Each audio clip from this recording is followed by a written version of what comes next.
require a saddle. It's not a tapping machine. It's capable of making cuts from 3/4 inch all the way up to 2 inch, both on ductile and PVC. Basically, the things we want to remember here before we get started is that the corporation stop, I've already got these installed. The saddle is tightened down. The corporation stop is open. That's the first thing we always want to make sure that we do right. We always want to turn that valve. This is the only valve in the industry that is shipped into closed position. So we want to make sure that we open that before we get started. On the outlet part of the corporation stop, just a few things, if you don't mind me mentioning, that might be a benefit to you. When you install a corporation into the saddle, we feel it's best to put the T-head or the operating on the side as opposed to being on top. That gives you more structure, a more sound, solid piece of brass. If this was turned up, we may have some areas of concern where the T-head meets the body. So we always recommend that it's on the side. In doing so, it can also eliminate some of your excavating. Instead of turning the valve this way, we're turning it up and down, and it can be a benefit to us. After removing the outlet nut, this machine, some drilling machines have a feed screw for your feeding as you ratchet. We are now the feeder, as I'll demonstrate for you. So all of us may have a different force factor in putting on to this as we cut through. With this machine, it can come with a pneumatic drill, and we can use a battery pack drill, 18 volt or larger. But the key in every situation is to use low RPM, recommended about 800 to 1,000 RPM. This gun is actually set for 800 RPM and a pneumatic. So if you have a battery pack, you want to be sure that you, number one, set it to its lowest setting. So I have it set on 1 and I have it set on drill. So this is about what it's going to sound like. Now, if you're using a drill, we always want to remember that most drills have a forward and a reverse option to them. So we want to make sure that we're always going in the forward position. We don't want to ever hit the reverse. A couple things can happen. We can unscrew our cutter. We don't want that to happen. So we'll go through the steps of putting the machine together here. This is our boring bar, stainless steel boring bar. We have a pilot drill. The pilot drill has a cookie retainer or a coupon retainer, 2 little hooks that come out of the drill. This particular drill does have a carbide tip to it, so that will help you. That will help you in keeping the coupon if you have to lay claim to that. I don't know where most of you make your taps that you have to show that you've got the coupon back. So we have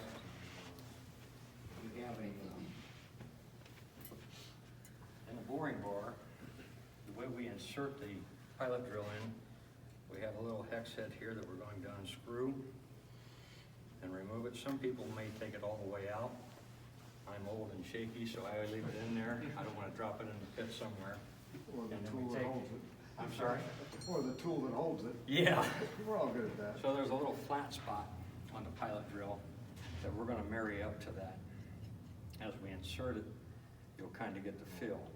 I'm going to do this in properly, just so you'll see what I'm talking about. If you can see how that tilts out just a little bit, that sticks out from the boring bar, that's not good. That could do damage. So we make that to where it's set in a little, to where it is countersunk. I missed it all together there. Okay, went a little deeper. Yeah. Well, let me start over here. We have a flat spot. Yeah.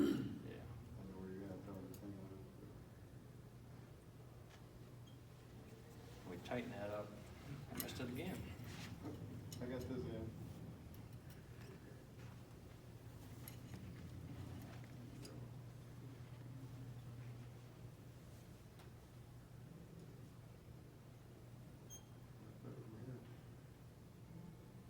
There we go.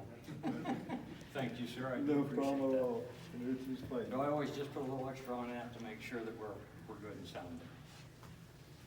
Next, we're gonna put, this is a 1-inch ball cork that we're using, so I'm gonna use a 1-inch cutter.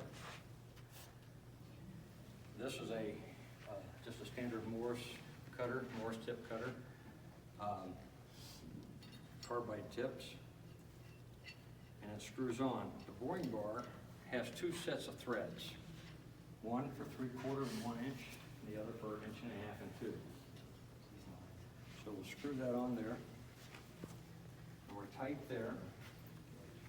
Next, we need to get the body.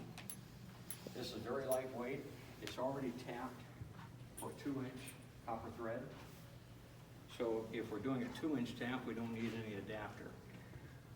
But if we are doing a smaller tap, which we are today, we're going to choose our adapter that goes to the size of the cord. This particular machine is color coded for the adapters. We have them for iron pipe in case you're using nipples. We also have them for quick joint connections as well. Those have a different thread on the outlet. I'm sure that most of you would be familiar with that maybe. But that will just simply screw right in.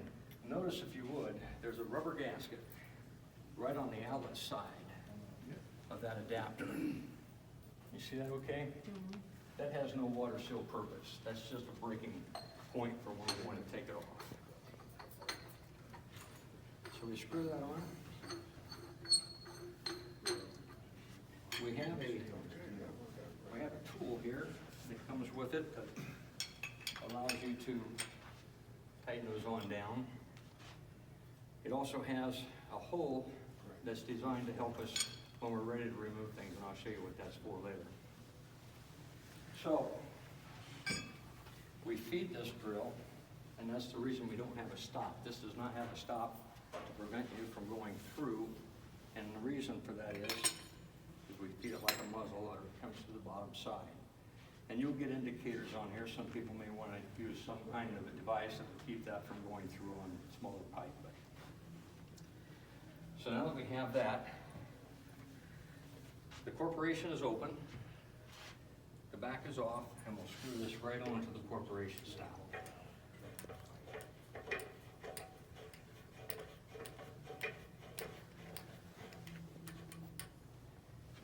If I might just make another comment. When we're dealing with brass, we always want to use a smooth jaw wrench, not something that has like a pipe wrench. We want the smooth jaw so it doesn't transfer energy in and deflect our brass. Brass is a lightweight material, so we've now attached that. Our corporation stop is open. We'll double check that. It is open.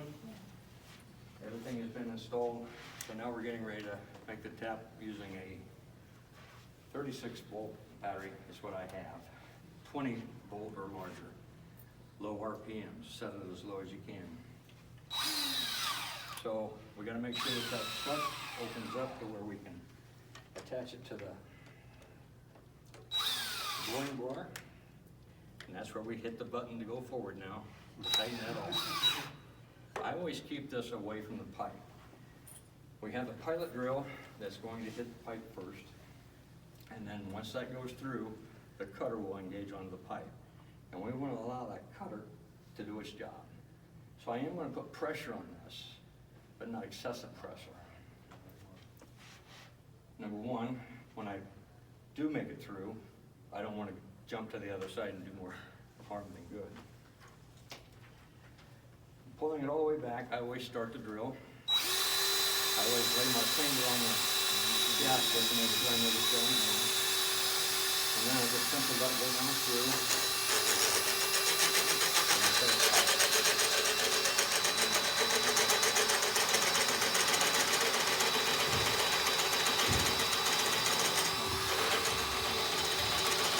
We're going to fill the pilot drill to the pipe first.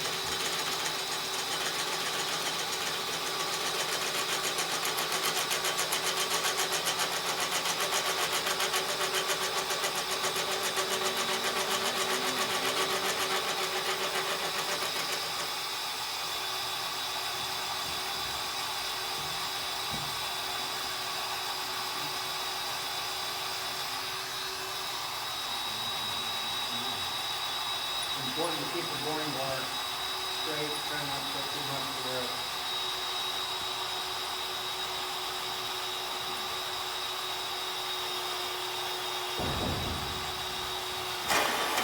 Now I'm gonna cut it.